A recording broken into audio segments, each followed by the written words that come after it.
కాంగ్రెస్ ప్రభుత్వం రైతులను మోసం చేస్తోందని మాజీ మంత్రి హరీష్ రావు విమర్శించారు. శుక్రవారం ఖమ్మంలోని పత్తి మార్కెట్కు వచ్చిన ఆయన రైతులతో మాట్లాడారు.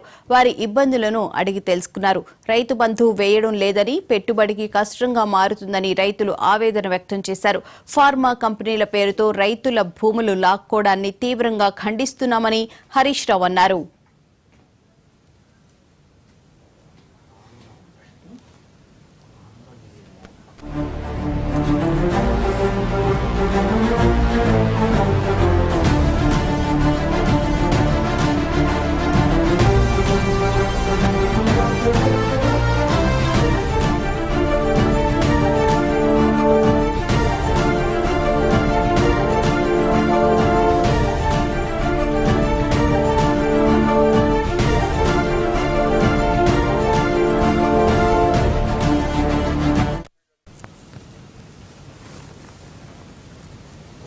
కాంగ్రెస్ ప్రభుత్వం రైతులను మోసం చేస్తోందని మాజీ మంత్రి హరీష్ రావు విమర్శించారు. శుక్రవారం ఖమ్మంలోని పత్తి మార్కెట్కు వచ్చిన ఆయన రైతులతో మాట్లాడారు. వారి ఇబ్బందులను అడిగి తెలుసుకున్నారు.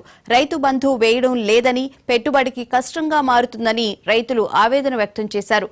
ఫార్మా కంపెనీల పేరుతో రైతుల భూములు లాక్కోవడాన్ని తీవ్రంగా ఖండిస్తున్నామని హరీష్ రావు అన్నారు.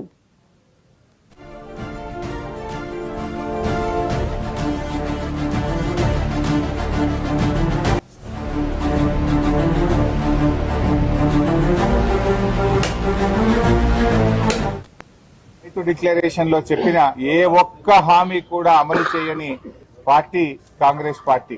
ఆ రోజేమో అన్ని పంటలకు బోనస్ ఇస్తామన్నారు. పత్తికి కూడా 500 బోనస్ అని చెప్పారు. కానీ ఈరోజు బోనస్ మాట బోగస్ అయిపోయింది. కనీసం మద్దతు ధర కూడా రావడం లేదు.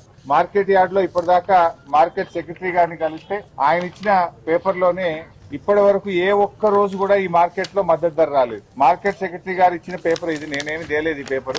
ఇప్పటి వరకు యావరేజ్ గా 6,500 రూపాయలు కూడా మద్దతు ధర దాటడం లేదు. ఒకవైపు అకాల వర్షాలతోని పంట దెబ్బతిని రైతులు తీవ్రమైనటువంటి బాధలో ఉన్నారు. పెట్టుబడి సాయం కూడా ఇవ్వలే ఈ ప్రభుత్వం. పెట్టుబడి సాయం ఇవ్వలేదు. కనీసం మద్దతు ధరకైనా పంట కొంటారేమోనంటే మద్దతు ధర కూడా రావడం లేదు. అంటే 500 బోనస్ దేవుడికి గాని 1000 రూపాయలు మద్దతు ధర కంటే తక్కువ కొంటున్నారు. అంటే 1500 రూపాయలు నష్టం. కాంగ్రెస్ పార్టీ వచ్చిన తర్వాత రైతుల పరిస్థితి ఆగమ్య గోచరంగా మారింది.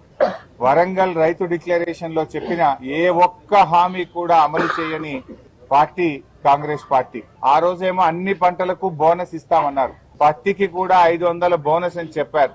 కానీ ఈరోజు బోనస్ మాట బోగస్ అయిపోయింది. కనీసం మద్దతు ధర కూడా రావడం లేదు. మార్కెట్ యార్డ్ లో ఇప్పటిదాకా మార్కెట్ సెక్రటరీ గారిని కలిస్తే ఆయన ఇచ్చిన పేపర్ లోనే ఇప్పటి వరకు ఏ ఒక్క రోజు కూడా ఈ మార్కెట్ లో మద్దతు ధర రాలేదు. మార్కెట్ సెక్రటరీ గారు ఇచ్చిన పేపర్ ఇది, నేనేమి తేలేదు ఈ పేపర్. ఇప్పటి వరకు యావరేజ్ గా 6,500 రూపాయలు కూడా మద్దతు ధర దాటడం లేదు. ఒకవైపు